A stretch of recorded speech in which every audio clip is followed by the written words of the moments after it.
Bapak izin. Sama-sama, mohon maaf lahir batin ya Pak. Ayo, sama-sama nih. Maaf lahir batin ya Pak. Sama Prof, maaf lahir batin. Gimana kemarin ujian ngetesnya? Nah, Nunggu hasilnya Pak. nunggu hasil dari Bapak. Itu kan kemarin kan ini apa namanya yang UTS-nya 1 sampai 5. Cuma kita kan kemarin ini cuma 1 sampai apa yang kita pelajari. Maaf lahir batin Pak. Ya kan? Di situ.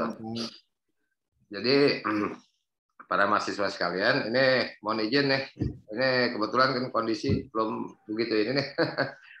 Kemarin pas setelah Lebaran ya kondisi agak kurang bagus. Jadi nanti mungkin kita hari ini agak lebih banyak ke diskusi saja gitu kan, bahas hari ini kita bab 4 dan bab 5 ya sekalian.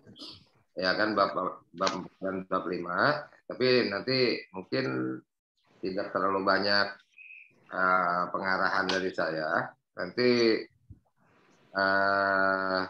para mahasiswa sendiri mungkin yang akan banyak membaca, dan juga nanti akan saya kasih tugas-tugas yang buat minimal para mahasiswa bisa membaca sendiri, bisa menganalisis sendiri untuk yang bab 4 dan bab 5. Tadi saya sudah sampaikan ke Mbak Nurul, rencananya kan tadinya kita kuliah hari ini, besok, dan hari Jumat minggu depan ya. Gitu kan? Hari ini, besok, dan Jumat minggu depan. Tapi tadi karena kondisi mungkin hari apa namanya saya belum fit banget gitu kan. Jadi ya kita ubah hari ini, Jumat depan, dan hari Sabtu depan. Jadi kita tinggal 3 kali pertemuan lagi. Itu para mahasiswa sekalian. Nah, dari yang kemarin apa namanya mites, kira-kira kesulitannya di mana? Itu lebih banyak kepada ini kan ya, apa namanya, analisis saja. Saya nggak ada kasih hitung-hitungan di ujian-ujian itu. Ya kan, apa namanya, belum kita masukkan ya kan yang ujiannya. Ada berapa pertanyaan kemarin tuh? Ada 5 atau ada 6 gitu kan? 6. Ada 5 atau 6 pertanyaan. 5, iya. Itu dijawabnya ya nanti saya juga menyesuaikan juga gitu kan, karena memang sebagian belum di ini juga gitu, belum diajar juga gitu, karena yang hari terakhir sebelum tes itu kebetulan saya nggak bisa masuk juga gitu kan, nggak bisa masuk juga. Yang penting mahasiswa ya ini kan saja dulu analisisnya seperti apa, masalah jawabannya ya sebisanya aja dulu gitu kan, ya sebisanya aja dulu di situ. Jadi para mahasiswa sekalian, ini kita kemarin ini yang sudah kita habiskan itu bab 3 ya kan, bab 1 sampai 3. Tinggal bab 4 ya kan, bab 4 sudah sebagian juga kita bahas tapi belum maksimal. Dengan bab 5. Bab 5 ini, bab 4 itu mengenai analisis perilaku konsumen. Yang bab 5 mengenai analisis permintaan pasar. Jadi hari ini kita fokus saja ke bab 4 dan bab 5. Bab 4 dan bab 5. Nanti Jumat depan kita targetkan 6 dan 7. Yang terakhir 8 sampai 9. Udah mungkin sampai 9 saja. Ya kita selesaikan apa namanya untuk mata kuliah ekonomi manajerial ini. Nah, di sini Tapi karena kondisi saya belum begitu fit banget, nah ini nanti akan lebih banyak kepada tanya jawab aja. Ya kan, tanya jawab aja. Tanya jawab. Tapi di sini kan ada memang di bab 5 itu nanti ada sistem perhitungan juga gitu. Ya kan, di bab 5 nanti ada sistem perhitungan juga, pertama teori elastisitas. Ya kan, teori elastisitas cara ngitungnya, tapi yang untuk yang ini belum terlalu susah gitu. Apa namanya? Mahasiswa saya rasa bisa mempelajari sendiri. Mungkin yang agak sedikit susah itu nanti yang di bab 7 atau bab 8 kalau nggak salah. Ya itu banyak ada sedikit perhitungan-perhitungan, tapi juga nanti ini kan tugasnya juga nanti kalau ujian akhirnya juga itu kan online juga ya. Ya kan, jadi take home test juga ya. Kalau online itu kan sama seperti take home test saja. Itu para mahasiswa sekalian. Jadi di sini yang hadir ada sekitar berapa orang di sini? Nah, ini ada Ibu Desi ya, Ibu Desi. Apa kabarnya Bu Desi? Sehat? Sehat, Pak. Alhamdulillah. Ya. Mudah-mudahan Bapak sehat juga. Iya nih, alhamdulillah. Cuma lagi kondisi pemulihan juga nih. Jadi mohon maaf, ada yang apa namanya para mahasiswa sekalian yang belum, ya kalimat-kalimat saya yang belum begitu jelas gitu kan. Nah, di sini ya memang kita sama dengan ilmu manajemen ya. Manajemen itu kan sebenarnya kuncinya itu adalah di adanya terjadinya kondisi perubahan ya. Ya kan, ini seperti yang kita pelajari dari bab 1 kemarin ini. Ya kan, ilmu manajemen itu ya kan, terutama juga ekonomi manajerial kan bermainnya ini kan di analisis perubahan kondisi lingkungan. Itu basicnya di situ. Ya kan, cuma setiap mata kuliah yang itu ya bermainnya ada yang main di SDM, ada yang di keuangan, yang ada di pemasaran gitu kan.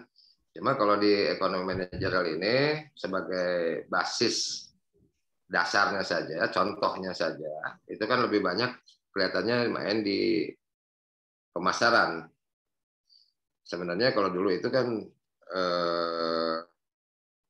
ekonomi manajerial ini merupakan mata kuliahnya, namanya kalau dulu itu dasar-dasar pengambilan keputusan.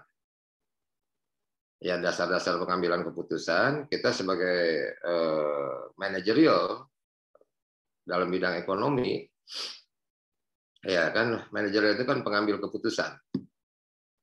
Nah, di situ kita mempelajari kondisi-kondisi lingkungan.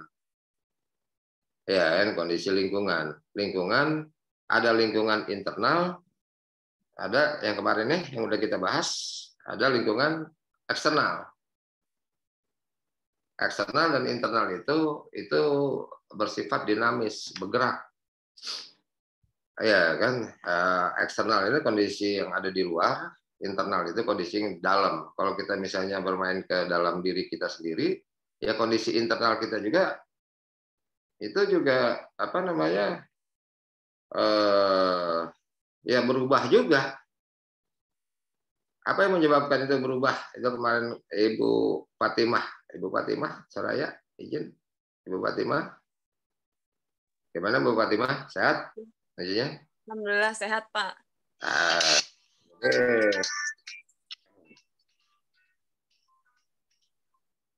Ibu Fatimah, ya kondisi tadi berkaitan dengan perubahan kondisi lingkungan, baik lingkungan internal dan eksternal, gitu kan? Sebentar, mohon izin. Terus sebentar ya, ada ya. Ngajar dulu sebentar.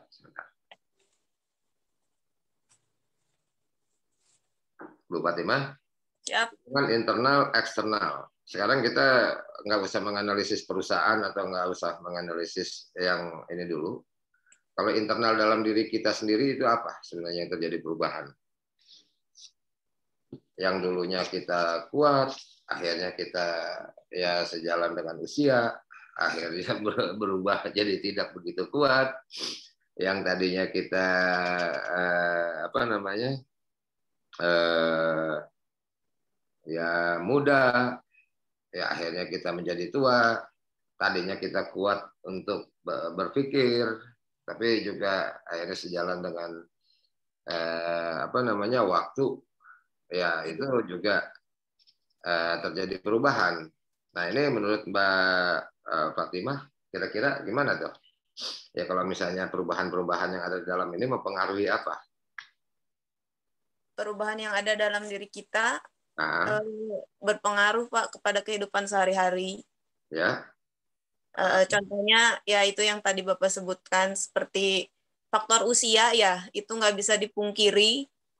Dari masih umur 20-an, 30-an, 40-an itu akan menimbulkan perubahan-perubahan yang cukup signifikan di sisi kesehatan, di sisi pola pikir, di sisi lain untuk mengikuti teknologi terbarukan kan kalau misalnya usia muda cepat ya Pak. Tapi kalau usia yang udah agak lanjut itu juga agak susah gitu. Jadi mempelajari yang rinci-rinci gitu. Jadi kita juga kadang-kadang apa namanya untuk teknologi jadi gaptek juga. Iya. Iya. Jangankan itu gitu ya. Seperti saya pun juga dulu mobil nggak jalan sama kita utak-atik bisa hidup lagi gitu kan. Ya kalau sekarang istilahnya misalnya kita nyetir mobil atau apa mau ganti ban aja, ya kan kita juga udah males, udah nyuruh orang, ya di situ. Terus juga buat nyari-nyari aplikasi handphone atau apa segala rupa, ya sama seperti apa namanya ini, yang sekarang ini Zoom meeting atau apa segala rupa. Kalau dulu kita ya jangankan kita ngidupin handphone, bukan ngidupin aplikasi gitu kan, ya radio mati aja, ya tip mati aja gitu kan, ya, bingung ya Pak lagi gitu kan.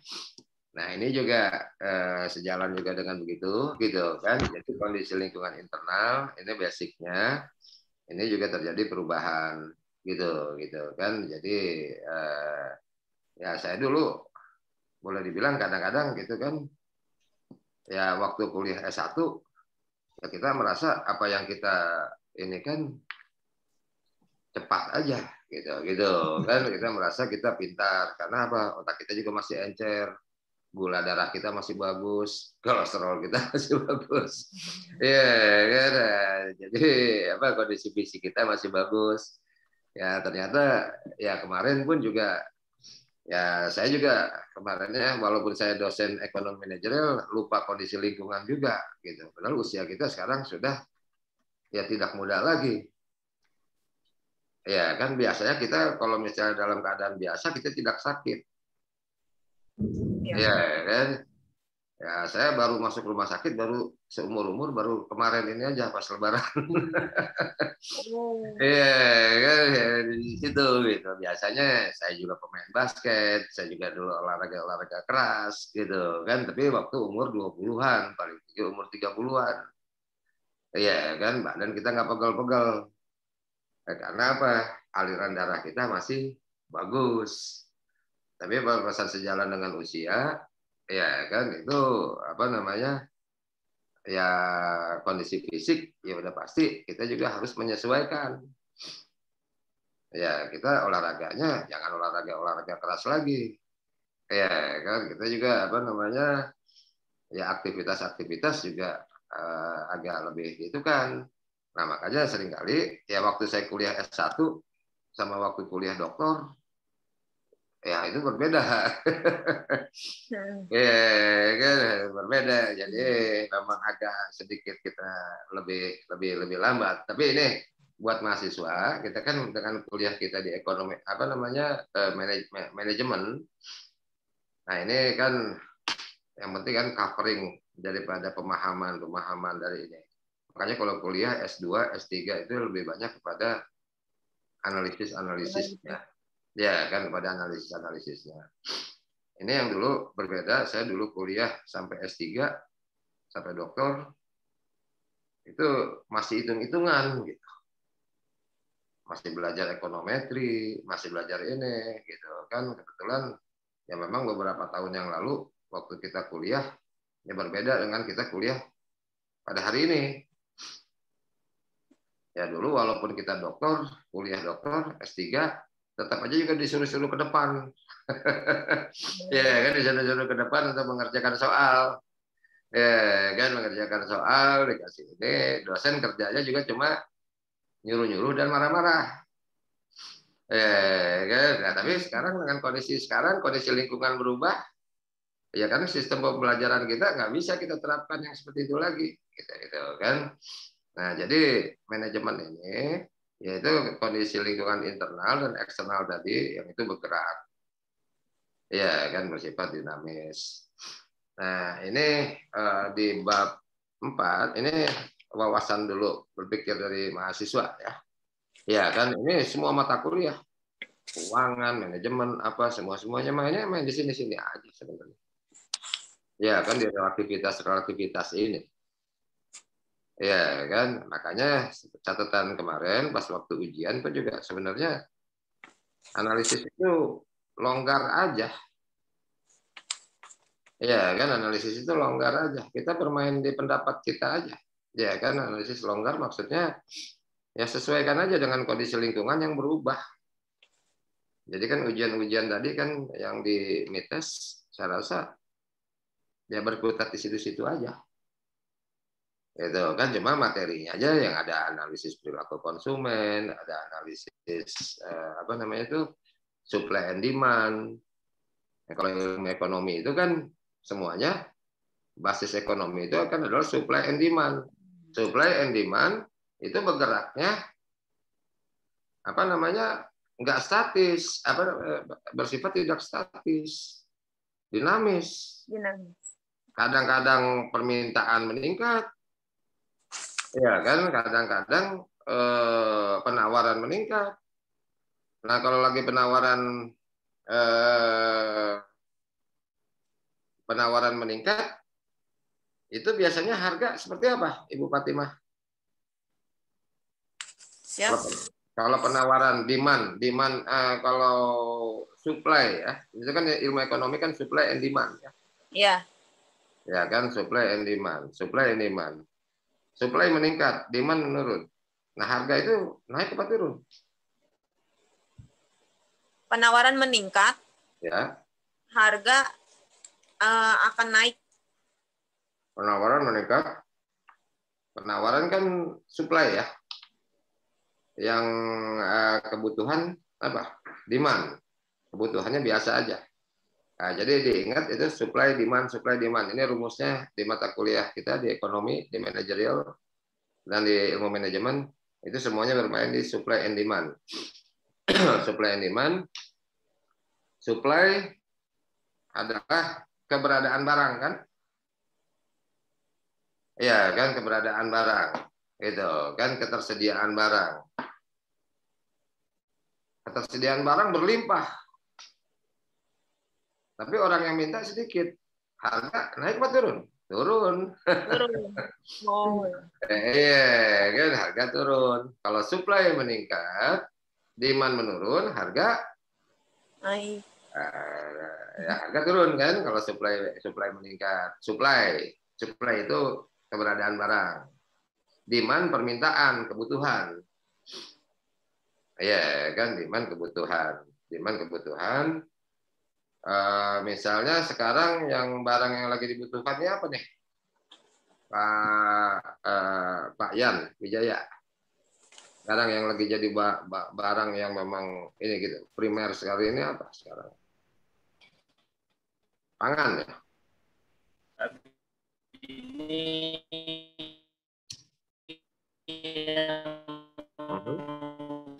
sedang jadi Yan suaranya nggak kedengeran. Ini.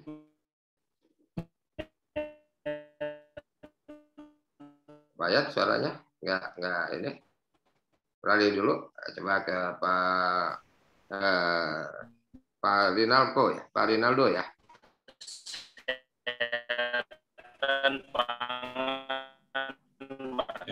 Izin Pak. Halo ya Kak. Pak Rinaldo. Ya tadi gimana? Yang barang yang sekarang lagi dibutuhkan dengan zaman COVID ini apa sih sebenarnya? Sekarang? Orang pada bisnis apa-apa sekarang lagi pada susah-susah gitu kan, pada nggak laku. Sekarang apa namanya, penerbangan udah banyak yang mau tutup. Iya, Pak. Iya kan, apa namanya, sampai level Garuda aja nih terancam bangkrut. Iya kan, terus ada beberapa supermarket yang tadinya jaya banget, ya itu terancam ditutup juga. Nah, kenapa sih terjadi begini? Nah, sebenarnya yang dibutuhkan oleh masyarakat ini dalam kondisi sekarang itu apa? Kalau sekarang yang dibutuhkan masyarakat selain kebutuhan pokok, mereka juga memerlukan kebutuhan untuk keselamatan diri ya Pak ya. Keselamatan diri, kesehatan ya. Ya, kesehatan. Kesehatan. Jadi kebutuhan pokok masih tetap bagus untuk dijadikan usaha ya, karena orang tetap masih membutuhkannya. Tapi untuk tambahannya bagian kesehatan mungkin Pak, yang juga sekarang tetap permintaannya tinggi sekali gitu ya Pak ya. Kesehatan. Teknologi Pak, yang berikutnya teknologi. Contohnya kayak sekarang ini kan Zoom dulu kan belum dikenal orang, tapi dengan era pandemi ini Zoom malah sekarang sahamnya kan paling tinggi, melesat karena sangat diperlukan masyarakat. Begitu juga dengan penggunaan fasilitas online lainnya. Mungkin itu Pak. Oke. Ini terjadi perubahan perilaku konsumen nggak, Pak? Betul Pak. Pandemi ini membuat beberapa perubahan perilaku konsumen ya.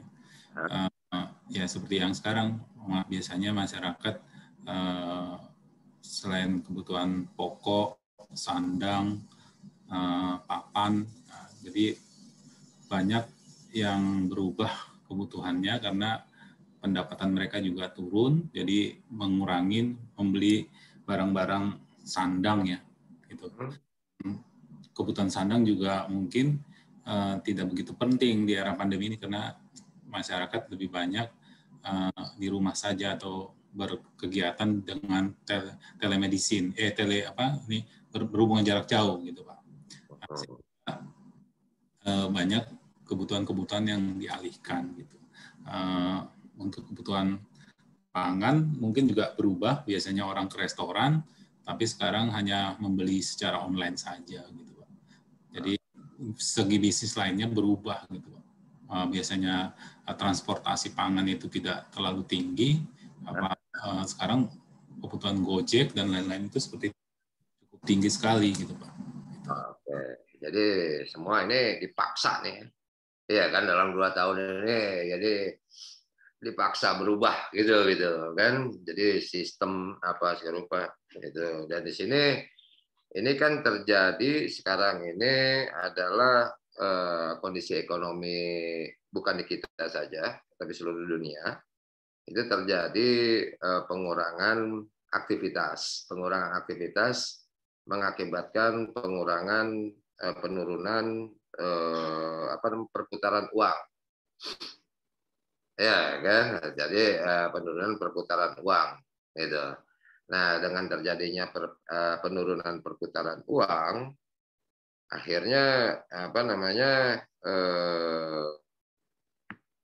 jual beli, transaksi dan lain-lain itu juga terjadi penurunan, yang pada akhirnya menurunkan pendapatan, ya kan, secara umum, ya kan, pendapatan masyarakat itu secara umum itu semua relatif gitu. Memang ada juga beberapa yang misalnya juga naik gitu atau tetap gitu kan, yang bertahan, dan bahkan juga dengan kondisi COVID ini, pandemi ini, justru ada juga yang naik gitu kan, ada juga yang naik. Nah ini kan secara umum terjadi perubahan terjadinya penurunan pendapatan. Terjadinya penurunan pendapatan, perilaku konsumen, ya ini kita kaitannya dengan perilaku konsumen, itu pasti akan terjadi penurunan skala prioritas. Ya kan penurunan.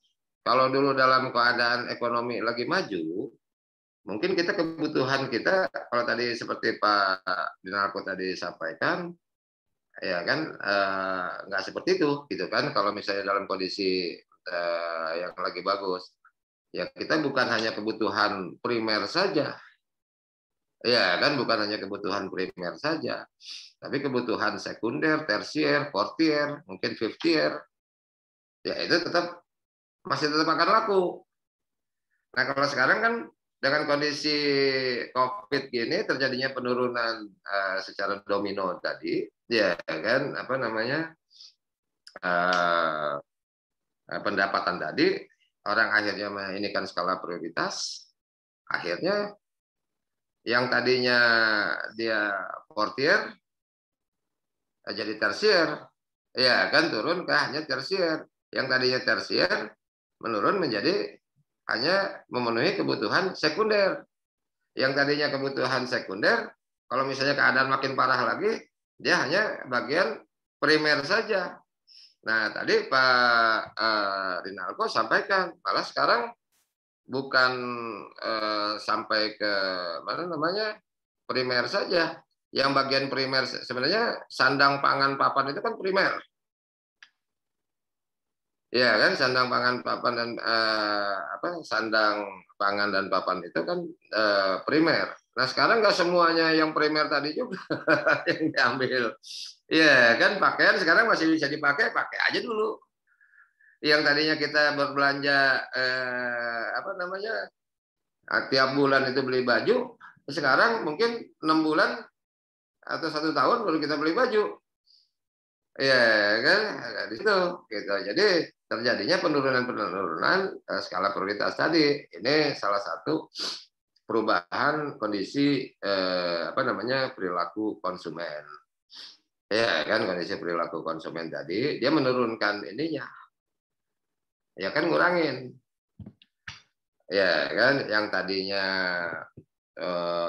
pengeluarannya itu ya yang nggak perlu-perlu juga dibeli. Iya, yang nggak perlu-perlu juga dibeli. Sekarang akhirnya memang yang perlu-perlu banget itu yang dibeli. Akhirnya terjadi pengerucutan. Makanya banyak bisnis yang bangkrut, terutama yang sekunder, tersier ataupun portier. Orang sekarang nggak terlalu perlu juga hiburan. Banyak akhirnya tempat-tempat hiburan, ya kan, itu yang tutup. Nah, terus apa lagi? Misalnya, kalau pendidikan kenapa masih sampai sekarang masih perlu? Walaupun terjadi penurunan, Pak Dinalko.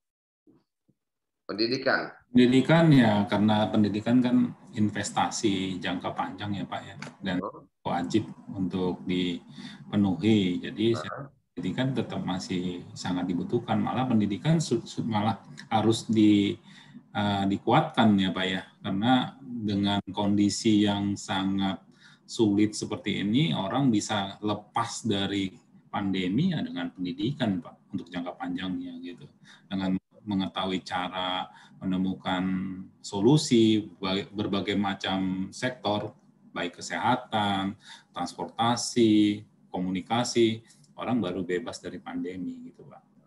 Minimal buat ada ngarepin nanti kalau terjadinya pandemi udah mulai ini, ya sekarang kan nyari kerja kan lagi susah. Kenapa kita juga perlu kuliah, gitu kan? Nah, jadi ngejaga-jaga nanti kalau misalnya kondisi membaik, ya kita sudah paling tidak kita udah tidak ketinggalan langkah dulu, gitu kan? Minimal sekarang dengan kondisi sekarang ya udah. Ya paling tidak nanti para mahasiswa sekalian udah tamat S2, Magister Manajemen. Ya kan, udah tamat S2, paling tidak nanti dalam berkarir atau apa segala rupa itu bisa lebih terbuka peluangnya. Di situ. Nah, di sini kita paham tadi ya terjadinya penurunan efek domino itu tadi ya. Jadi perilaku konsumen udah pasti berubah gitu kan, yang tadinya yang nggak perlu-perlu, yang portier atau yang fiftier, yang tersier, sekunder pada dibeli. Sekarang kalau nggak terlalu perlu itu nggak dibeli. Itulah yang menyebabkan terjadinya namanya sebetulnya resesi ekonomi, kelesuan ekonomi. Ya kan, kalau ini pernah terjadi dulu tahun 30-an. Resesi ekonomi dunia.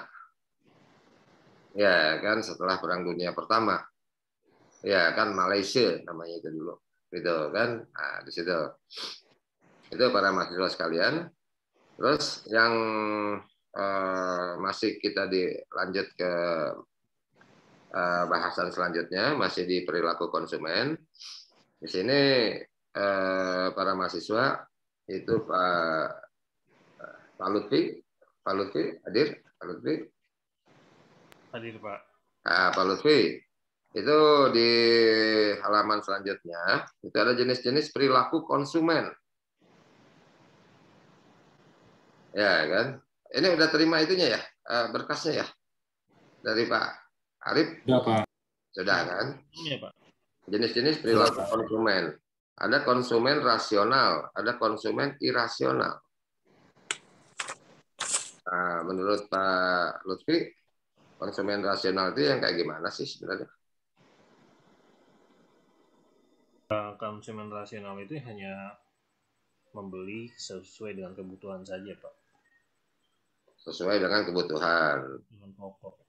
Kalau konsumen irasional? Ya, kalau irasional berarti dia itu terbujuk dengan iming-iming sih, Pak, ininya. Oke. Nah, kalau konsumen rasional ini, misalnya dalam kondisi ekonomi sekarang, lebih banyak konsumen yang rasional atau konsumen yang irasional? Kalau sekarang sih ini, Pak. Halo? Halo ya? Nah, sekarang itu sih ke arah rasional ya, Pak ya? Rasional. Ya kan, karena orang udah mulai yang nggak perlu-perlu kan nggak dibeli, itu kan kaitan sambungan sama yang tadi gitu kan, karena kondisi ekonomi itu tadi gitu kan. Mayoritas itu rasional, Pak. Mayoritas rasional. Rasional. Yang irasional itu biasanya memang mereka mempunyai kemampuan yang lebih ya, Pak ya. Ya, jadi sebenarnya dua-duanya tetap masih ada, tapi jumlahnya udah pasti akan berkurang yang irasional. Kan gitu. Betul, Pak. Ya, karena yang kaya pun juga yang makin kaya dengan kondisi susah sekarang juga makin banyak ada juga gitu kan. Ya, jadi kalau misalnya bisnis ya kan Pak Lutfi mohon izin kerja di mana? Saya di BRI kantor cabang Kebayoran Baru, Pak. BRI. Ya, di BRI. Nah, di BRI itu kalau BRI itu kan memang dia marketnya itu kan luas ya. Iya, Pak. Sampai ke desa-desa, sampai ke mana gitu kan, dia paling banyak gitu kan cabang-cabangnya. Nah, dengan kondisi ekonomi sekarang, itu nambah cabang atau akan ngurangin cabang? Kalau dengan marketnya tadi yang bersifat meluas tadi. Ya, kalau BNI sama Mandiri kan katanya mau ada beberapa penutupan kantor cabang. Ya, kan ada penutupan kantor cabang, ada rencana atau apa gitu kan. Nah, kalau BRI kira-kira gimana nih? Kalau kita sih untuk penutupan kantor cabang itu belum ada ya, Pak. Malah kalau kita itu sekarang ke arah era digitalnya, Pak ya. Digital. Jadi kita sudah ke arah digital, Pak. Segala sesuatu itu udah pengarahannya itu ke teknologi, Pak. Kalau misalnya pengurangan cabang sih enggak ya kayaknya. Ya, nggak mungkin. Karena apa? Karena BRI ini konsep ininya sebenarnya lebih banyak melayani ke market yang konsumen yang apa? Yang kebutuhan apa? Kebutuhan primer. Iya kan, kebutuhan primer, petani, ya kan kalau di daerah gitu kan. Ya kan, kebutuhan primer dan juga masih hidup lah gitu kan. Bisnis ini kan karena yang tadi di pangan tadi ini kan masih main. Ya kan, kalau yang lain buat pengembangan apa-apa kan sekarang banyak bank-bank, kenapa beberapa bank pemerintah maupun swasta yang tutup-tutup itu kan karena mereka kemarin ini kebanyakan melayani konsumen-konsumen yang buat pengembangan-pengembangan, mau bikin usaha baru, ya kan mau bikin apa gitu kan, usaha-usaha yang meluas, makanya akhirnya jumlah konsumennya itu menurun, akhirnya apa namanya ya terpaksa menutup beberapa kantor-kantor cabang. Kalau BRI seharusnya tidak. Belum ada Ya. sih Pak, belum ada yang ketutup sih Pak. Gimana? Ya alhamdulillah sampai dengan saat ini belum ada Pak. Ya harusnya kalau secara analisis ekonomi harusnya nggak boleh tutup, malah justru nambah harus. Nambahnya ke arah digital Pak kita Pak ininya. Ya, nah digital ya kan dengan digital itu sistem pelayanannya kan akan lebih ini. Ya kan, jadi kantor cabang bisa juga ditutup gitu kan, karena apa? Sistem pelayanannya udah dengan sistem digital tadi dia akan makin meluas. Iya. Ya kan. Nah di sini jadi akhirnya keperluan SDM pun juga makin berkurang. Ya kan, kebutuhan SDM daripada bank-bank itu juga makin berkurang karena semua sistem udah dengan era digital ini sebenarnya pengurangan pegawai jatuhnya. Ya kan, yang tadinya satu bank itu dilayanin oleh misalnya 5 customer service, sekarang cukup 1 customer service saja. Karena orang buat mengambil uang atau apa serupa udah pakai ATM, udah pakai telebanking semua. M-banking. Iya kan udah pakai M-banking semua. Jadi orang udah kerjain di sini aja. Sama seperti kayak kita sekarang nih, kuliah. Ya, kayak kita kuliah juga kan, kalau dulu kan kita harus selalu ketemu terus. Nah, di sini para mahasiswa sekalian. Nah, jadi sekarang kalau untuk yang Bank BRI, saya rasa lebih banyak penanganannya kepada konsumen-konsumen rasional. Ya kan, tapi kalau untuk yang bank-bank yang buat pengembangan, tambah usaha dan lain-lain, nah itu irasional. Nah, pendekatannya juga berbeda. Nah, di sini tadi Pak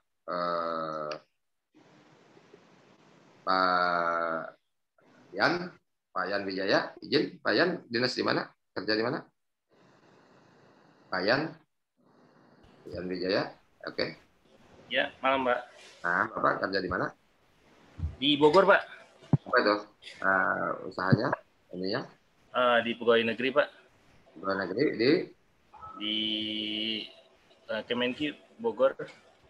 Kementerian Keuangan. Iya. Dan Kementerian Keuangan. Nah, Kementerian Keuangan. Nah, di sini ya kondisi perputaran uang itu sekarang seperti apa sih? Ya kan ini ya kebutuhan daripada karyawan dan lain-lain gitu kan, dengan kondisi seperti sekarang ini. Pak, sebagai orang bagian keuangan, gaji karyawannya atau apanya segala rupa itu siapa? Masalahnya di mana? Sekarang saya sih posisi di Bea Cukai Pak ya. Kita mengawasi perusahaan-perusahaan yang PMA maupun PMDN. Ya. Nah, terkait pembayaran gaji memang ada di suatu perusahaan yang sampai gajinya dicicil 3 kali. Jadi mereka gaji misal contoh di sana ada 3,5 di awal bulan, di pertengahan dan di akhir bulan. Jadi memang kesulitan sekali untuk penyediaan cash ya. Kenapa begitu Pak? Memang tadi Pak supply and demand, jadi barang yang mereka produksi tidak bisa masuk ke negara tujuan ekspor. Okay. Jadi kemarin pada saat COVID itu ditolak di negara tujuan dan dikembalikan. Ya. Nah di situ jadi mereka ada kesulitan untuk pembayaran cash flow-nya Pak. Oke. Nah gimana supaya kondisi itu minimal tidak terlalu menukik tajam, terjal? Nah itu ada kemudahan-kemudahan ini enggak gitu kan dalam transaksi, dalam apa gitu. Kalau dulu ketat sekali, nggak boleh begini. Nah, tapi dengan kondisi sekarang ini ya dilonggarkan lah gitu kan kita ini namanya manajemen kan seperti karet. Betul Pak. Ya kan. Kalau di bea cukai ini seperti apa gitu kan. Yang dulu nggak boleh sekarang ya nggak apa-apa lah gitu kan. Nah, gitu kan batas toleransinya itu dinaikkan. Gimana Pak? Ya. Ada Pak, jadi kemarin ada paket kebijakan juga, jadi mereka bisa memproduksi barang yang di luar dari izin awalnya. Ya. Terus juga ada penangguhan pembayaran biaya masuk juga. Okay. Jadi memang ada relaksasi yang diberikan ini pemerintah Pak. Tujuannya sih untuk cash flow-nya tadi jalan. Oke. Nah, yang penting jalan dulu gitu kan. Jadi kita Betul, kan jadi namanya manajemen itu kan kita nggak bisa kaku ya. Ya, dan ya kan ya, tapi ya nah ini yang sekarang ini yang kondisi itu antara tingkat kekakuan dengan tingkat keamanan ya itu saling apa namanya? Betul, Pak. Tarik dulu. Ya, saling bertolak belakang gitu kan. Nah, gitu. Nah, Pak Yan dulu S1-nya apa? Manajemen, Pak. Manajemen. Nah, ini di bagian selanjutnya di situ ada faktor-faktor yang mempengaruhi konsumen. Faktor-faktor mempengaruhi konsumen. Ya kan, faktor-faktor yang mempengaruhi konsumen. Faktor-faktor yang mempengaruhi konsumen itu ada external influence, internal influence, self concept, decision process. Self concept of life ini kenapa ini mempengaruhi perilaku konsumen dalam membeli atau dalam melakukan transaksi atau aktivitas. Konsep diri dan gaya hidup Pak ya. Ya. Karena memang menurut saya pribadi sih Pak ya. Tiap kebudayaan itu kan punya masing-masing Pak, baik itu perkotaan maupun pedesaan contohnya. Ya. Nah, tiap-tiap kebudayaan itu punya prioritas mana sih menurut mereka konsumen-konsumen itu yang memang jadi kebutuhan dan keperluan mereka, antara kebutuhan dan kemauan mereka Pak. Nah, di sini makasih Pak Yan. Nah, jadi para mahasiswa sekalian, di sini bagian-bagian ini mungkin kan saya nggak mungkin sapu semua nih dengan kondisi sekarang. Kita ini kan aja, ya kan. Apa namanya yang bagian B tadi faktor-faktor yang mempengaruhi konsumen. Ini nanti dalam ujian itu paling analisis aja ya. Ya seperti tadi jawaban-jawaban yang saya dari mahasiswa yang saya tanya tadi gitu kan. Nah, terus selanjutnya masih yang perilaku konsumen itu para mahasiswa bisa baca sendiri ya kan. Hari ini mungkin saya nggak terlalu terlalu lama ya, mungkin sekitar 1 jam kita ini ya kan perkuliahannya gitu kan. 1,5 jam. Yang bagian bab 4 ini mahasiswa mohon izin tolong di pelajari sendiri. Nanti akan saya kasih besok atau lusa. Saya akan kasih pertanyaan-pertanyaan atau kuis-kuis. Nanti saya kasih ke ketua kelasnya Pak Arif ya, ketua kelasnya ya.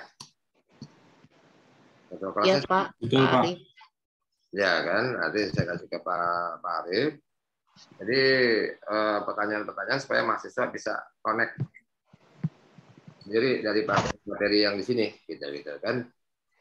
Nah, jadi untuk bab 4 itu ada manfaat dan perilaku konsumen. Gunanya apa sih?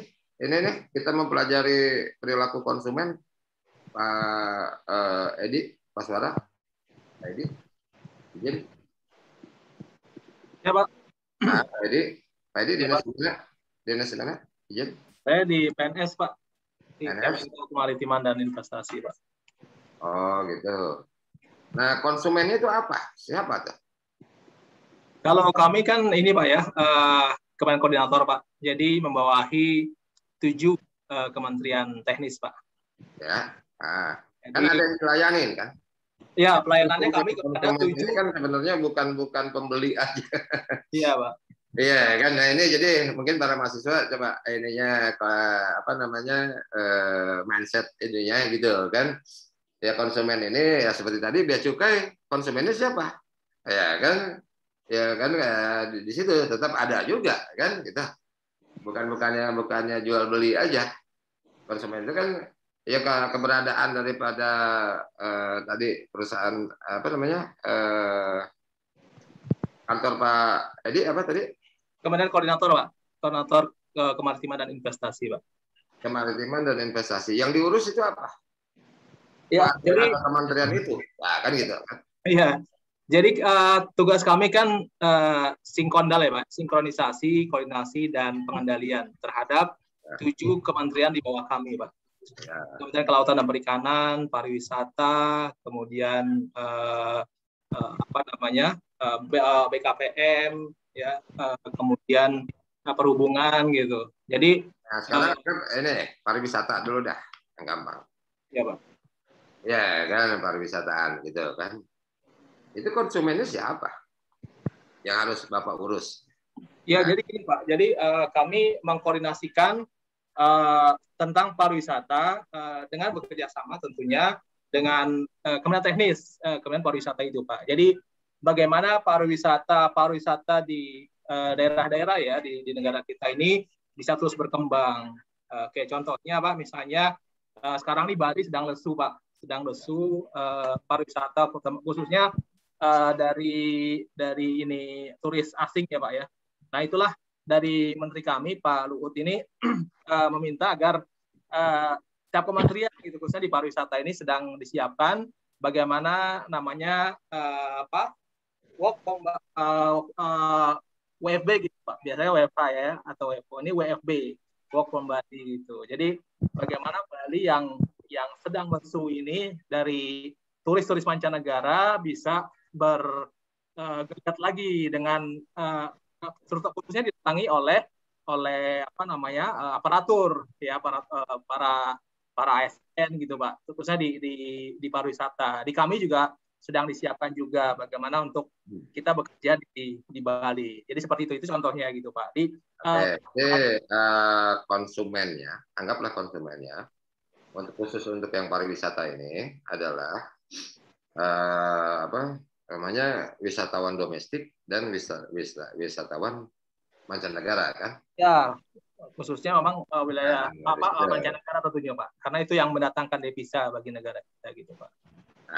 Nah sekarang kan perilaku konsumen, terutama pariwisata, ya.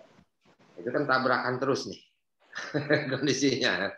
Ya kan, karena ada juga mengenai kebudayaan lokal, mindset lokal, ya kan. Ya, nah di sini manfaat Pak Edi Koswara untuk mempelajari perilaku konsumen itu untuk apa? Ya, izin Pak, saya terutama Edi Kusworo Pak. Jadi orang Jawa Pak. Mohon maaf, ini saya mata lagi agak ini nih. Mata nih. Maaf. Karena ada juga yang gitu yang Kuswara tuh biasa Sunda Pak. Edi Kusworo ya, Edi Kusworo. Oke. Nah, ya jadi gunanya kita memahami perilaku konsumen tentunya agar kita mengetahui apa yang diharapkan dari konsumen, apa yang diinginkan ya, apa yang diinginkan oleh konsumen itu sehingga kita tentunya menyiapkan agar konsumen itu ya bisa tertarik dengan apa yang kita jual, apa yang kita programkan lah kalau bahasa kami seperti itu gitu. Jadi kita mengetahui kira-kira untuk konsumen dengan level A misalnya, ini dengan program seperti ini, level B dengan program seperti ini. Jadi kira-kira seperti itu. Konsep kan? Iya. Menyiapkan konsep. Nah, jadi di sini kan Pak Edi Kusworo kan bisa kelihatan bahwa itu ada hubungan perilaku konsumen, ya kan, dengan konsep pemasaran, kan? Iya. Ada pasar kan itu. Ya kan kita otaknya otak market nih. Iya sekarang ya kan. Ya kan supaya orang wisatawan itu banyak yang datang ke Bali. Iya kan gitu. Ya kan banyak yang datang ke mana namanya objek-objek wisata yang ada di kita marketkan. Market itu terdiri dari ya Wisman maupun Wisdom kan, wisatawan domestik. Nah wisatawan domestik, nah Bapak gitu kan, itu kan budaya ya, ya kan istilahnya kan budaya berbeda-beda. Bagaimana Bapak menangani ini yang di Bali itu? Ya apa namanya?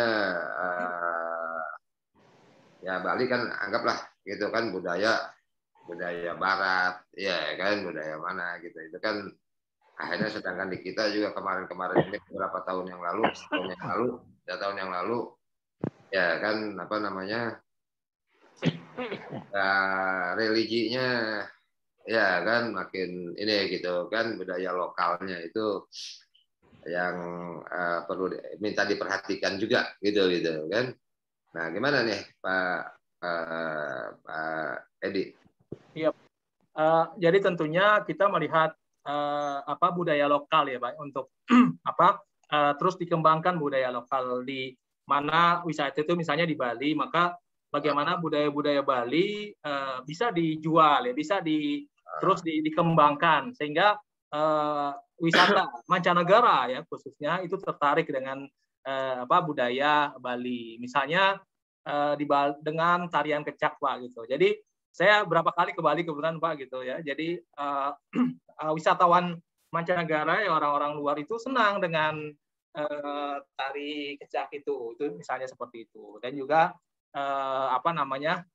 ada upacara misalnya di Bali dan juga itu yang bisa dilihat juga oleh wisatawan. Kemudian juga selain budaya itu juga yang paling penting sebenarnya adalah tempat-tempat wisata. Kalau saya lihat Pak, bahwa banyak wisatawan mancanegara lebih tertarik ke Bali misalnya daripada ke beberapa daerah di negara kita, karena memang di Bali itu khususnya pantainya Pak gitu ya, itu memang tertata dengan baik ya, ini memang indah dan sebagainya, sehingga banyak yang tertarik seperti itu Pak. Oke, nah di sini kan akhirnya Pak Edi itu kan perilaku konsumen tadi kan yang dipelajarin, iya kan, yang diamatin kan gitu, yang diamati akhirnya di sini yang poin D, hubungan perilaku konsumen dan konsep pemasarannya kan dilakukan penyesuaian. Makanya kalau kita nggak tahu perilaku konsumennya, kita nggak mau pelajari perilaku konsumennya, ya konsep pemasaran kita juga ngambang, nah kan gitu. Ya, Pak. Nah di sini kita poin di bab 4 ini, kita selanjutnya ini kebetulan memang yang E itu ada pendekatan untuk mempelajari perilaku konsumen. Ya di sini Pak Ibu Khairuni ya, izin Ibu Khairuni hadir. Ibu Khairuni, Ibu ada? Ya hadir dok. Nah, ya, oke, Bu Khairuni itu udah lihat yang mengenai pendekatan untuk mempelajari perilaku konsumen, yang poin E. Ini saya mungkin agak berbeda sistem ajarannya karena kondisi. Ya siap dok. Mohon izin, maaf nih, gitu kan. Mudah-mudahan minggu depan udah stabil lagi nih, ya kan kondisi ininya. Jadi kan kemarin nggak boleh gula darah atau kolesterol nggak boleh tinggi, gitu. Jadi angka sedikit dilonggarkan, gitu kan. Ininya. Iya dok. Nah ini Ibu Khairuni pendekatan untuk mempelajari perilaku konsumen. Di sini ada pendekatan marginal utility. Itu menurut Ibu itu apa sih? Jadi menurut saya pendekatan marginal utility ini sendiri itu pendekatan yang beranggapan tuh tentang kepuasan konsumen. Jadi kalau misalkan konsumen itu puas, jadi dapat diukur salah satunya lagi tren saat ini yang McDonald lagi ada trennya tuh Dok, yang tentang BTS di McDonald ya. Itu luar biasa ininya, apa namanya, antusias dari masyarakat yang penggemar dengan BTS itu sendiri. Jadi sampai ngantri gitu kan Dok. Jadi milenial itu dia masuk ke dalam kategori marginal utility itu. Jadi kepuasannya mereka yaitu dengan cara dia apa namanya, menggemari dari BTS itu sendiri. Jadi masuk ke marginal utility. Bagi saya seperti itu Dok. Oke, bedanya dengan pendekatan indifference curve ordinal? Yang gimana Dok? Maaf. Perbedaannya kan kita kan ada dua pendekatan nih untuk mempelajari konsumen. Yang pertama kan marginal utility. Yang oleh Eruni kan. Ya. Terus ada satu lagi pendekatan indifference curve ordinate ya Dok. Nah jadi kalau ini dia bagi saya menurut saya tolak belakang dari marginal utility itu sendiri Dok. Jadi dia kelemahan dalam pendekatan. Jadi intinya dia terletak pada kelemahannya. Tadinya yang yang marginal itu menyukai BTS, dia menyukai, jadi konsumen berlomba-lomba untuk pesan ya di McDonald. Tapi kalau untuk pendekatan indifference curve ini dia aku nggak suka BTS, ngapain aku beli, jadi nggak puas aja walaupun itu sampai ngantri banyak gitu. Jadi dia bertolak belakang dari pendekatan marginal utility gitu Dok, menurut saya. Oke, nah di sini kan jadi dari Ibu Herumi. Ya Dok. Maaf deh, hurufnya agak kecil-kecil. Gitu. Ya Dok, Runi Dok. Mbak Rumi ya. Ya Dok. Jadi para mahasiswa sekalian, jadi dengan Mbak Rumi tadi, kita sudah bisa paling kita mengenai apa itu pendekatan untuk mempelajari perilaku konsumen. Itu ada pendekatan marginal, ada pendekatan ordinal. Ya, pendekatan marginal dan ordinal. Kalau angka-angkanya, rumus-rumusnya saya rasa gampang ini sih. Tidak terlalu ini. Rumusnya lebih di sini. Untuk rumus tinggal mengikuti ya Dok. Tinggal mengikutin aja. Iya, siap. Mengikutin aja. Siap Dok. Saya lagi agak alergi juga sama angka-angka nih, nggak tahu nih. Biasanya saya ini biasanya saya suka hitung-hitungan. Saya biasa ngajar ekonometri, mata kuliah yang banyak hitungan, kan? Iya Dok. Ya ini kebetulan hari ini ada kebetulan karena kondisi fisik jadi ada diumumkan aja lah gitu kan, in general aja. Jadi dari pendekatan tadi ini saya rasa nyambung ya dengan konsep perilaku konsumen para mahasiswa. Saya rasa juga ini tadi konsep perilaku konsumen tadi dari Pak Eko pun juga itu kan ada akhirnya ada konsepnya gitu kan. Konsepnya setelah mengetahui kondisi konsumen akhirnya konsepnya begini, di Bali begini. Ya kan, apa yang dia lakukan, apa yang harus dilakukan di Bali supaya wisatawan itu banyak. Tadi yang Pak Eko tadi, Pak Edi Kusworo ya kan, Pak Edi Kusworo tadi ya akhirnya ya dapat menetapkan konsep. Nah di sini kita setelah mengetahui konsep perilaku konsumen, nah tadi masih coba Ibu Rumi itu yang nomor terakhir di bab ini itu perilaku konsumen dan strategi.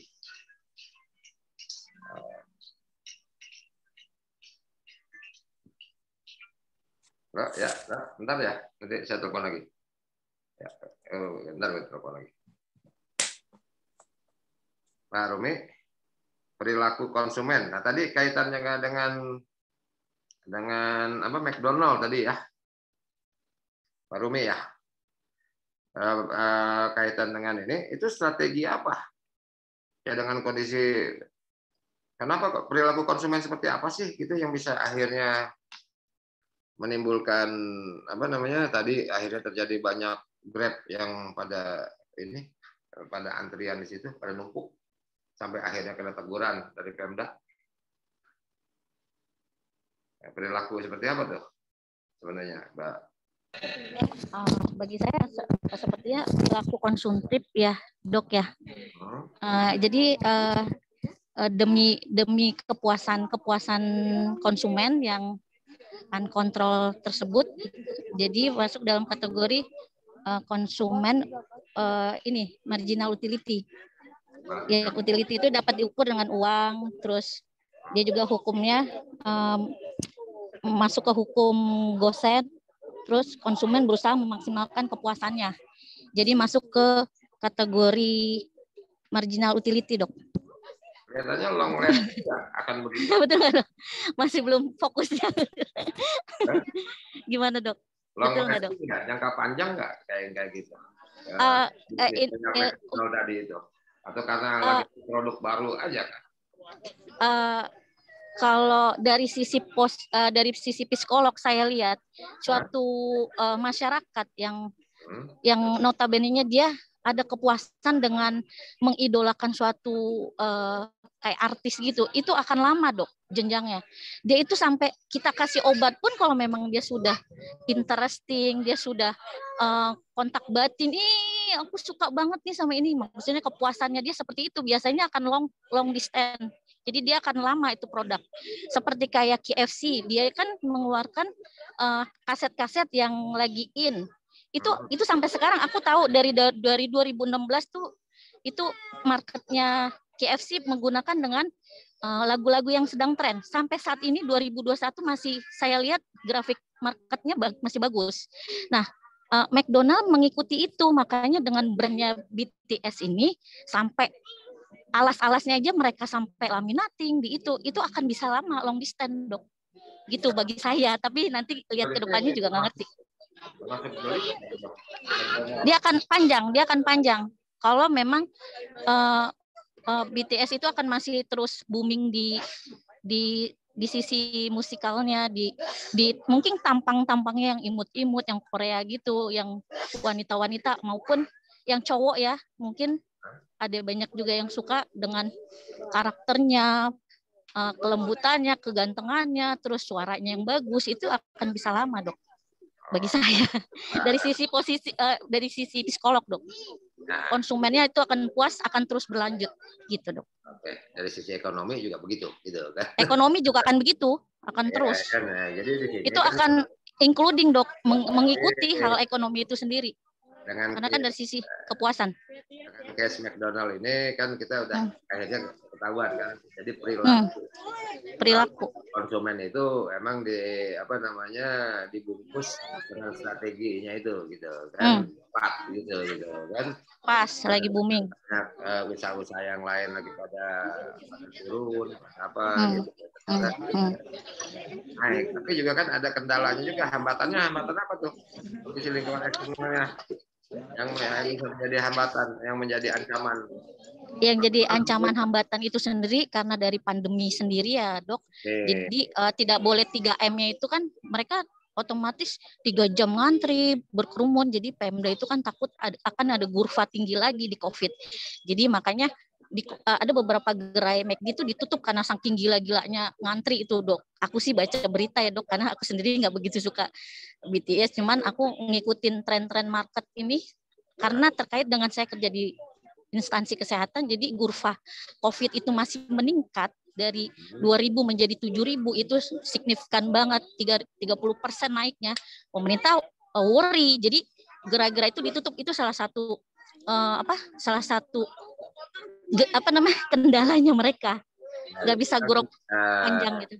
Di situ, jadi dalam analisis perilaku konsumen, kita kan ada yang harus kita perhatikan adalah lingkungan internal dan eksternal. Ya kan, internalnya tadi, ya kan, mungkin ada tingkat kebutuhan juga yang tinggi daripada McDonald awalnya. Kalau dia tidak melakukan terobosan-terobosan itu, mungkin juga dia akan juga mungkin kolaps juga atau menurun juga bisnisnya. Ya kan, ya akhirnya dia melakukan terobosan-terobosan itu dengan dia menganalisis kondisi lingkungan, kekuatan, kelemahan dia. Nah, cuma mungkin yang di sini yang ancamannya adalah dengan kondisi pandemi yang sekarang masih terjadi ini. Jadi itu bisa juga jadi hambatan, bisa juga jadi ancaman. Ya, jadi ya seperti konsep kita di awal itu, jadi peluang dan ancaman harus disinkronisasi dengan apa? Dengan kekuatan dan kelemahan kita. Begitu juga sebaliknya. Kekuatan dan kelemahan ya harus disinkronisasi dengan kondisi lingkungan eksternal. Akhirnya McDonald ya malah kena ini ya, kena sanksi ya. Ya kan akhirnya kena sanksi gitu kan. Ya itu ancamannya gitu kan. Walaupun sebenarnya kalau dalam kondisi normal itu mah wajar-wajar saja gitu kan. Jadi para mahasiswa sekalian di bab 4 ini ya kan yang perlu diinikan adalah perilaku konsumen tadi, seberapa besar pengaruhnya terhadap strategi, terhadap konsep. Ya, ada juga analisis kondisi lingkungan kita tadi juga gitu kan, walaupun kita lihat bagus ya seperti tadi akhirnya mau nggak mau suka tidak suka ya akhirnya McDonald juga ngerem juga kan gitu ya kan, yang tadinya dia perkirakan akan laku dengan apa jumlah yang maksimal, akhirnya dengan adanya teguran dari pemerintah dan misalnya kondisi pandemi gini ya akhirnya mau nggak mau juga akhirnya nggak sesuai dengan target. Disitulah para mahasiswa sekalian, jadi perlunya kita untuk menganalisis kondisi lingkungan tadi, lingkungan internal, eksternal. Ya kan, internal itu kemarin itu apa? Kekuatan, kelemahan, maupun peluang dan ancaman. Eksternal itu ya peraturan pemerintah, kondisi keuangan masyarakat, kondisi ekonomi masyarakat, apalagi kondisi hukum, apalagi teknologi,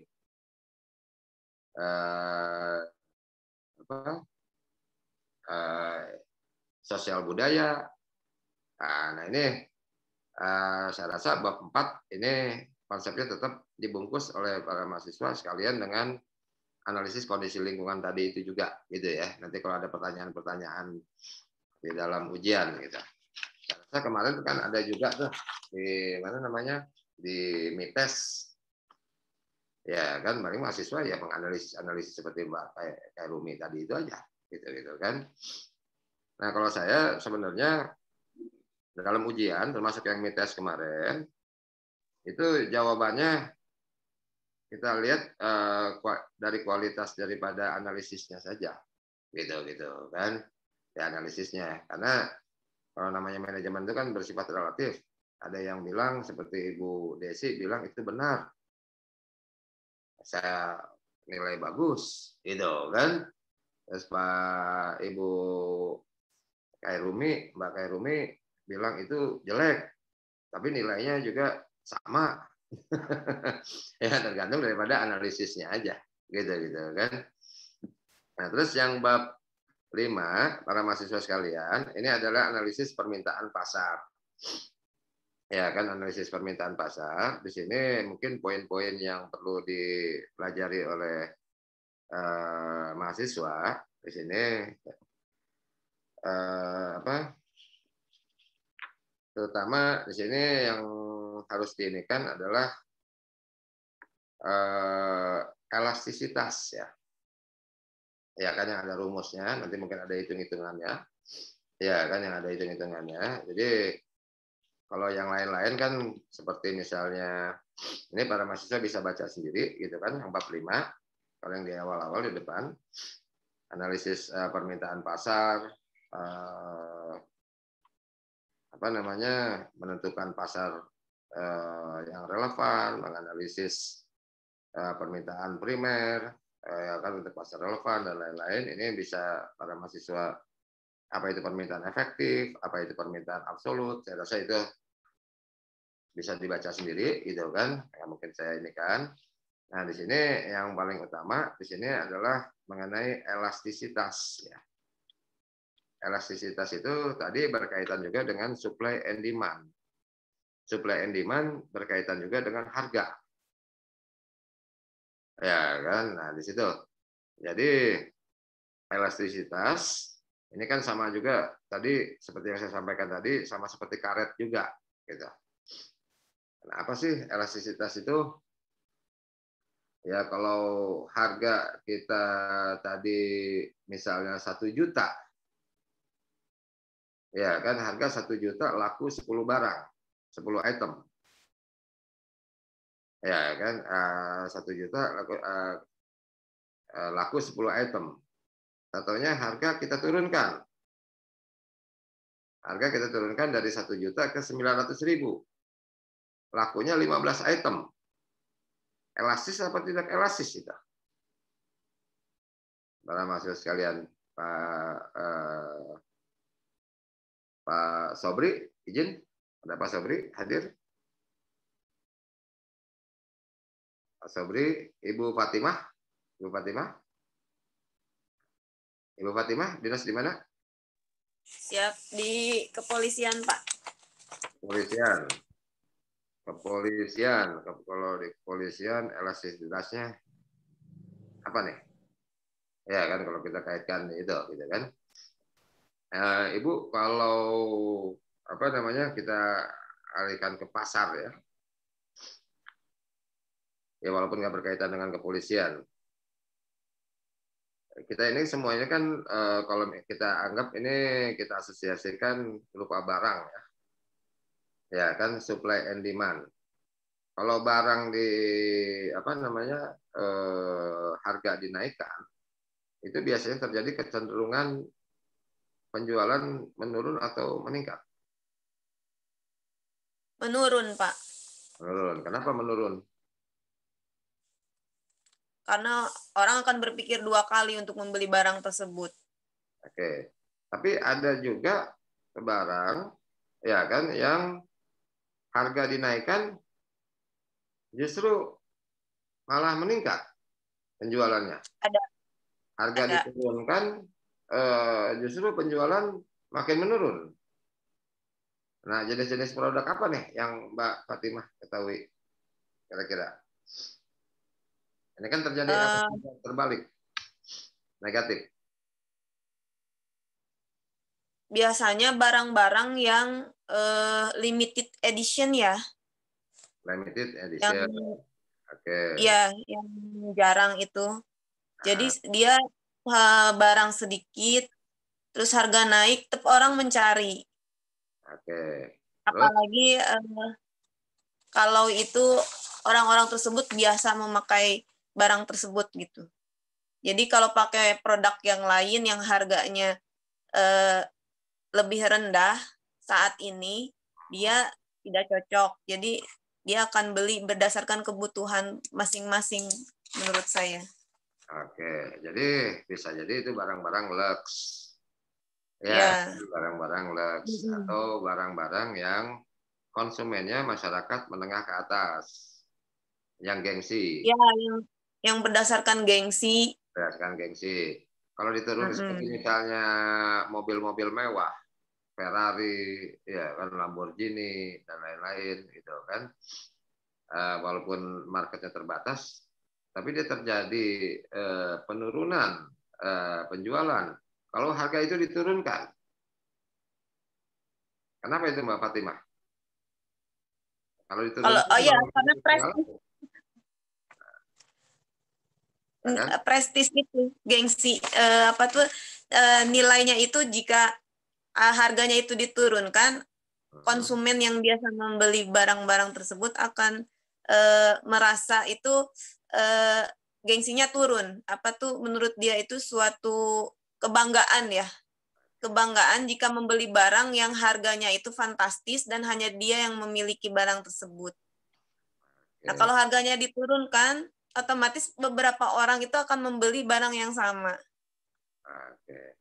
Nah, jadi sama juga seperti misalnya rumah. Kalau rumah RS makin murah makin laku apa? BTN atau apa gitu kan? Makin murah makin laku apa tidak? Kalau semakin murah. Rumah ini yang bersifat umum, itu kan Perumnas atau RS atau RSS, itu makin murah makin laku atau makin murah makin tidak laku? Tergantung target konsumennya ya.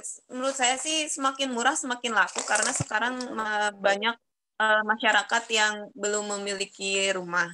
Oke, karena itu kebutuhan pokok primer, kan gitu. Iya. Tapi Karena itu kalau kebutuhan. rumah yang mewah, real estate atau apa segala rupa gitu. Kalau makin murah dia makin laku apa tidak? Kalau rumah-rumah mewah gitu kan, kalau diturunkan harganya itu makin laku apa makin tidak? Tergantung kebutuhannya Pak. Dia untuk investasi atau untuk kebutuhan primernya itu. Kalau untuk investasi bisa jadi tetap laku Pak. Oke, jadi konsepnya sebenarnya kan tadi hanya itu yang kita hitung elastisitas. Ya kan, elastisitas tadi, ya kan. Tadi kan berbeda-beda ya. Ya kan berbeda-beda. Ada yang elastisitasnya tinggi gitu kan. Harga diturunkan sedikit aja penjualan menurun. Ada yang diturunkan banyak, dia nggak turun. Ya kan di situ. Bahkan dinaikkan, dia malah justru makin naik. Gitu. Laku. Nah, di sini para mahasiswa sekalian, tolong diinikan untuk yang bab 5 di agak stressing pointnya adalah di teori elastisitas tadi. Nah, di sini ya para mahasiswa akan memahami mengenai apa namanya teori-teori maupun hitungan-hitungannya elastisitas tadi. Kalau barang dinaikkan, barang diturunkan dari 1 juta diturunkan 100 apa namanya diturunkan 100 jadi 900.000. Dengan tadinya laku misalnya 10, nah sekarang nambahnya jadi sekarang malah justru dengan dinaikkan tadi malah diturunkan, malah penjualannya menurun. Nah itu jenis elastisitas seperti apa? Ya itu kan ada di ini di apa handout saya. Ya tolong di apa namanya dipelajari para mahasiswa sekalian yang bab 5 ini stressing pointnya di situ. Ini ada angka-angkanya. Ya kan, jadi nanti kalau misalnya ada pertanyaan, kemarin rasaan di MITES di UTS ada saya keluarkan teori elastisitas ya, tapi mungkin enggak karena memang enggak wajib untuk dijawab. Jadi tidak ada yang ini gitu kan, yang hitung-hitungannya. Nah, di sini untuk yang nanti ujian ya ini kita keluarkan gitu dengan menggunakan rumus-rumus ini. Ya, jadi ya, seperti apa ininya nilai-nilai elastisitasnya. Mungkin saya agak sedikit orang ini gitu kan konsen ininya gitu kan. Jadi mungkin minggu depan kita bisa agak lebih ini kan lagi gitu kan, lebih pertajam lagi.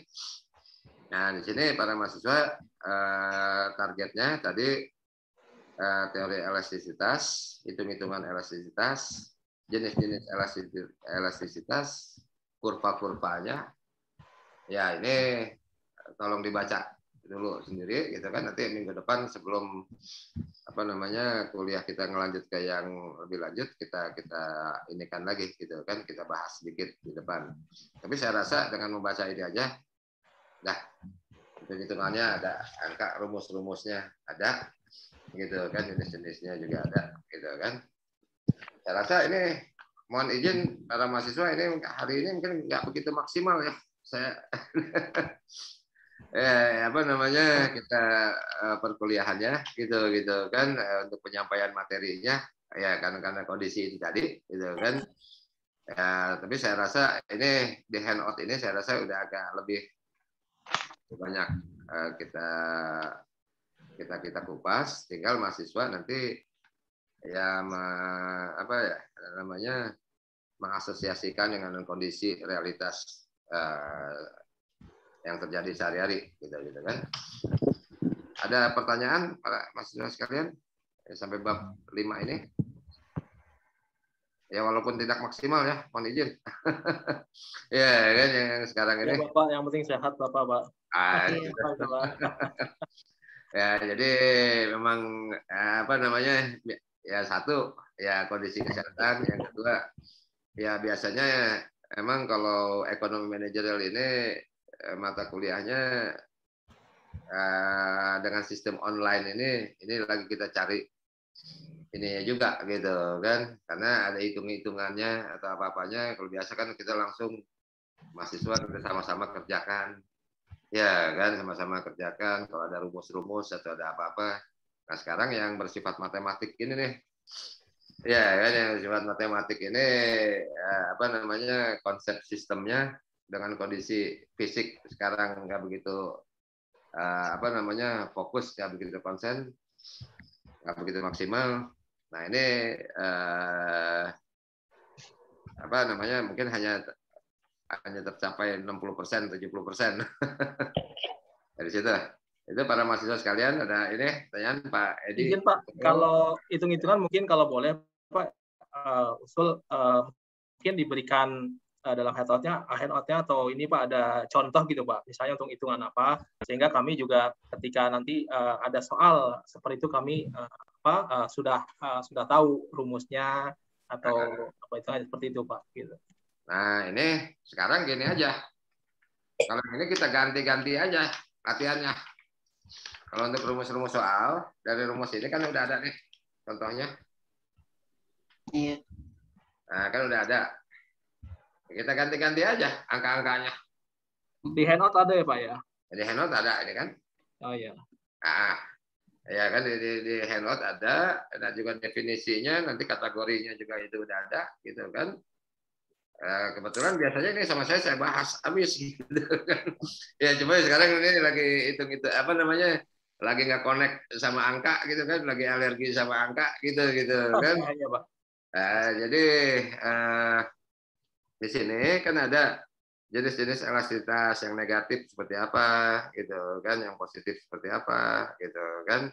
Nah ini kan ada tertera semua gitu kan. Rumusnya juga di sini kan kalau harga tadinya 30 gitu kan. Di sini ada contoh soal para mahasiswa sekalian. Ini ada contoh soal, itu kan ada kalau harga 400 jumlah barang yang diminta 30 unit. Kemudian harga turun menjadi 360. Jumlah barang yang diminta 60 unit. Ya, kita bisa ngitung elastisitasnya dengan menggunakan rumus ini. Ya, kan? Ini kan belum terlalu sulit kalau yang ini. Oh iya. Yang sulit sebenarnya nanti yang di bab 7. Agak panjang nih, nanti saya kasih ininya deh, apa namanya? Rumus sama contoh soal. Iya. Contoh soal gitu kan. Kalau yang ini kan masih gampang lah kalau yang ini. Ya kan, karena rumusnya belum panjang. Ya kan, nanti yang di bab 7, kalau bab 7 atau bab 8 gitu kan, bab 7 atau bab 8 itu yang agak panjang. Kalau yang ini kan masih sederhana. Ya kan? Ya kita hanya menghitung ini aja. Apa namanya? Kalau harga 400 rupiah, barang laku 30. Harga turun jadi 360, lakunya 60. Elastisitasnya seperti apa? Ya kan? Nggak terlalu sulit dengan rumus ini. Nah, ada pertanyaan? Kira-kira itu kan dengan ini. Kita nggak bisa latihan soal. Gimana? Ya Pak? Ya di situ gitu kan. Jadi bisa mungkin sambil mati belum. Oke, jadi itu mungkin para mahasiswa sekalian, gitu kan. Nanti mungkin 2 hari 3 hari ini saya kasih apa namanya semacam kuis atau pertanyaan-pertanyaan buat mahasiswa itu, gitu kan nanti. Tapi nanti disatukan saja, gitu.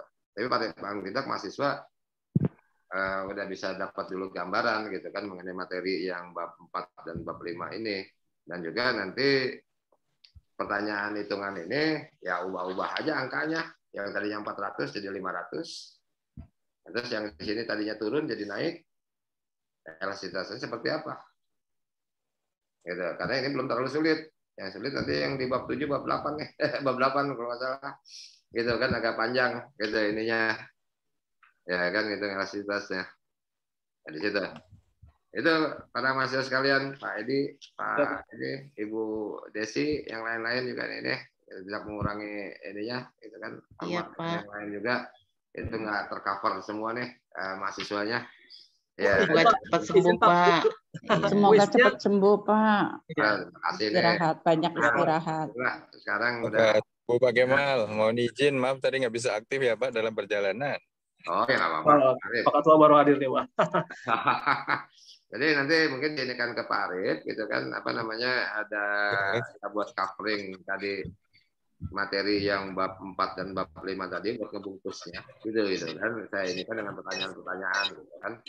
Dan juga nanti kalau memang perlu, gitu, contoh soal elastisitas ini, ya cuma tinggal ganti-ganti angkanya aja, gitu kan. Ya kan, ganti angkanya, ada yang naik, ada yang turun, gitu kan. Kalau naik itu nanti elastisitasnya itu seperti apa, kalau misalnya turun nanti elastisitas seperti apa, kalau tetap seperti apa, ya kan. Nah, di sini ya, para mahasiswa bisa baca handout dulu, gitu kan.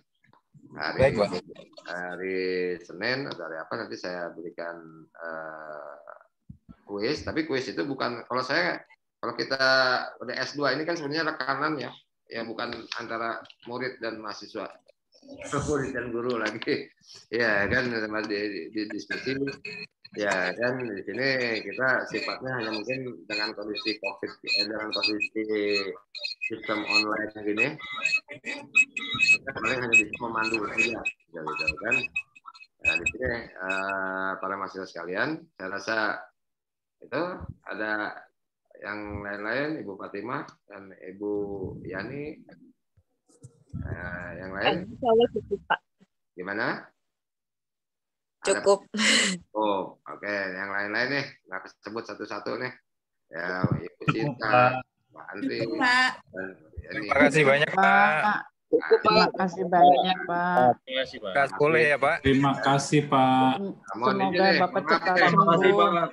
Kalau banyak yang sehat selalu. Semoga sehat selalu, Pak. Semoga sehat selalu, Pak. Jangan lupa minum obat, Pak. Ini Pak Dokter nih, Pak. Dokterin aku nih, Pak. Terima kasih, Pak. Terima kasih. Ya, makasih ya. Ya. Terima kasih. Assalamualaikum. Terima kasih, Pak.